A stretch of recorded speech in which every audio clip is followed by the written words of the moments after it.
Hello and welcome to the video. In this video I'd like to show you this thing here. This is a Parrot Disco. Now I have not had any other Parrot technology and I was interested in this when it first came out, but I wasn't going to spend over £1,000 on a foam wing no matter how clever it was. Not at the hobby grade level anyway. Now, this is no longer sold by Parrot. I don't think it was the success they wanted it to be, but the result of that is it's now available for about £300, and that is something that I could potentially swallow, so I've managed to get one in here to have a play with. Now this is actually a very smart FPV wing. Now for those of you that have watched the channel for a long time, you'll know that FPV wings is something that I'm particularly interested in. We've done really simple ones, from putting the very bare basics into a little cheap and cheerful wing like a Texumo, right the way through things like ZOHD orbits, up to very expensive wings like the TBS Kaipina 2, and the TBS Kaipina 2 basic frame and everything else is about the same price as this Parrot Disco. So in this video what I'll do is I'll talk through the specs, show you how it comes in the box and go through a couple of setup tips and tricks, show you it flying and then give you my thoughts at the end. But before we get into that, I think it's worthwhile me just explaining what this actually is. So this, I think, is for those people who want much longer flight times and want to explore their local area with FPV. Now the footage is going to be as smooth as with something like a quadcopter, but there is actually a stabilized gimbal behind that glass at the front of this model. And it does mean that you can also look up and down as you're flying around as well. So the specs of this has a 45-minute flight time. Now that's not unusual. It's a nice big battery that's in the middle of this. We'll show you what comes in the box in a minute, but you get everything in the box that you need to fly, with the exception of a smartphone or a tablet that you really need to have if you're going to use the FPV stuff. Maximum speed's about 80 kilometers an hour, about 50 miles an hour, although the slowest speed it'll tootle along at about 18 miles an hour, and it'll manage all of that itself. Range, it says about 1.24 miles. It's actually connected via Wi-Fi. Has a very sensitive directional antenna on the front of the remote control, and it has a couple of very funky antennas hidden away in the foam in the wing. I have managed to get it about 500 meters away without too much problem at all, but I imagine in a very quiet RF environment you can get an awful lot further. And then you have a camera at the front which can record locally in 1080p HD into the memory that's part of the flight controller box that goes up to 32 gig, sadly not expandable with any kind of SD card.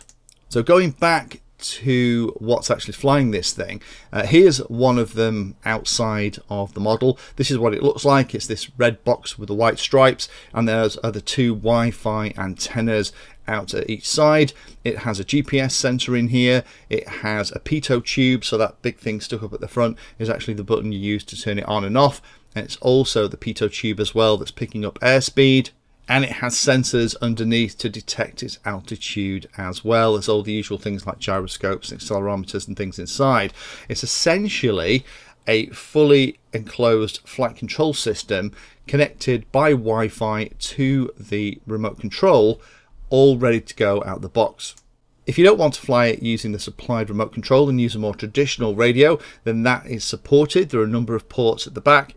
And the really great thing is this is a piece of cake to fly, because you can set in the application the maximum distance you want it to go, the maximum height, the minimum height as well, which is very good, how you want it to loiter, all those kind of things, and it will just take care of it. I did actually do some tests. I'll show you some flight footage in a bit of the return to home feature, and it worked brilliantly. So you are going to have to work pretty hard to lose this thing.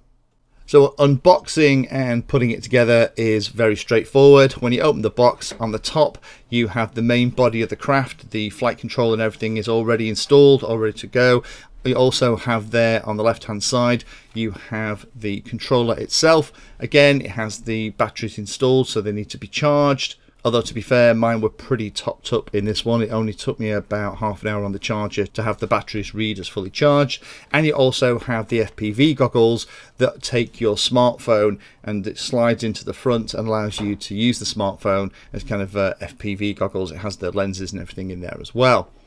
On the bottom level you have the two wings, and you also have the charging cables to be used for both the controller and the actual onboard battery as well. But the onboard battery is nothing particularly special, it's in its own particular box, but it's a 2700 milliamp hour 3S LiPo battery, so you could charge that with a standard charger while you plug in the Sky Controller 2, which is the radio that comes with the model, to charge that as well.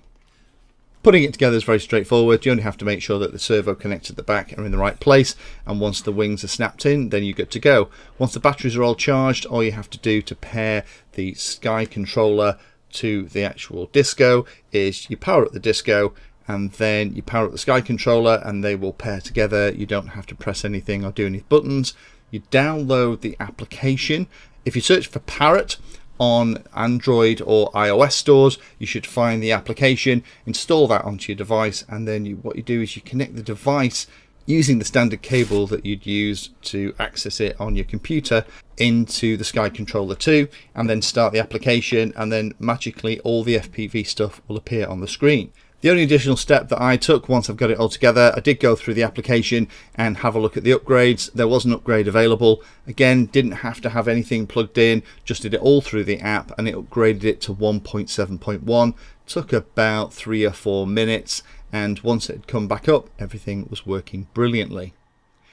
So what's it like to fly? Well, it's super simple, actually, almost too simple in my humble opinion. You press the launch button, which is the one that looks like you're going to call a lift or an elevator for our friends in America, and then the motor starts and you just throw it into the air and off it goes. It climbs to the predetermined altitude that you set in the app, and then will just circle above you. To fly off, then you just start moving the controls around. By default, it's set to kind of a mode 2. The left-hand stick will control the speed. It's spring-loaded, so the middle position is the default cruising speed. If you push it up, it will go faster to that maximum we've already talked about. If you push it to the very lowest level, then it will try and go as slow as it possibly can. Seems to be about 18 miles an hour is the slowest that it'll do. Pushing the left-hand stick to left and right will just make the model circle. Now, for me, who is a wing pilot anyway, it felt really weird, because the way the model flies, it feels like it's got something like an APM or a CC3D in here with something like angle mode. So it won't let you overbank, it won't let you flip, it won't let you roll, you can't do any particular aerobatics. It also limits the amount of pitch that you get in the nose, so it will only descend at a certain speed and rise at a certain speed. So it is fantastic for a beginner. But for a pilot that has a bit more experience with fixed wing, it took me a couple of minutes to get into the feeling of it, so that I didn't keep trying to roll it and bank it and do other things, which I'm afraid I can't help myself if I'm looking at a wing of the sky. The application is really good. It gives you information about the GPS lock, the batteries in both the controller and the Disco itself. Also gives you information about the heading, return to home status, all those bits and pieces, and you can access all of that via the touchscreen, or you've also got the controls on the actual radio itself. The A and B buttons are used to start and stop HD recording locally on the craft. You could also record it on your phone if you really wanted to, and also allows you to take photos too.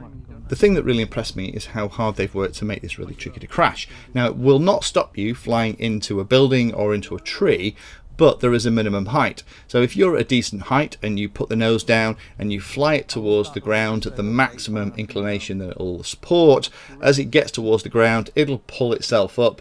So you can't fly it into the ground intentionally or accidentally, because it's always monitoring that height. To land it, what you've got to do is actually use that same button that you used to take off, and you press it and it will come into land. Also did a little test where I pushed it to the edge of range and then moved the controller out of the way. The thing with this big antenna at the front of the controller is that it is directional. It seems to have a field of view of about 90, 100 degrees, something like that. You have to have it pointed in the direction of the model. Now, in the bottom left hand corner as you're flying, there is a little diagram that's showing you which way you should be pointing. I'm guessing that's figuring out from the relative position of the GPS location of the phone or tablet you're using, and also the GPS position of the model. But you need to keep an eye on that and make sure that you're always pointing towards the model to get the strongest signal back.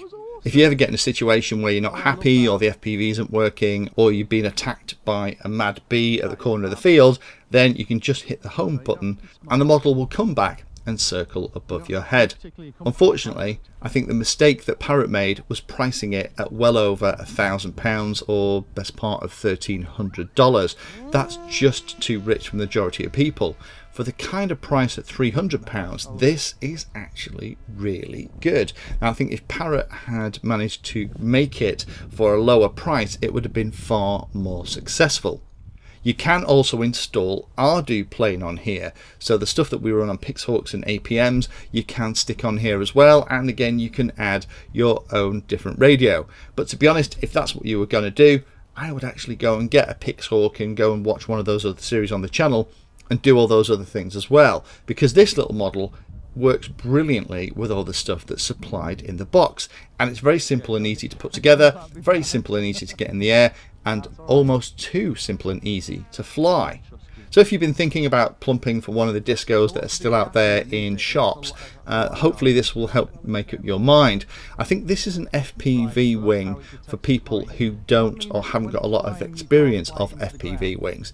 I've got a couple of friends who struggle to fly traditional FPV on standard wings because they are so twitchy and so maneuverable, but something like this I think would make it very easy for them to get into the air and very easy for them to fly as well. That, coupled with stuff like the really nice image that you get from the camera and the 45-minute flight time, means this is something that you could have an awful lot of fun with. No, I don't like the ground. I'm allergic.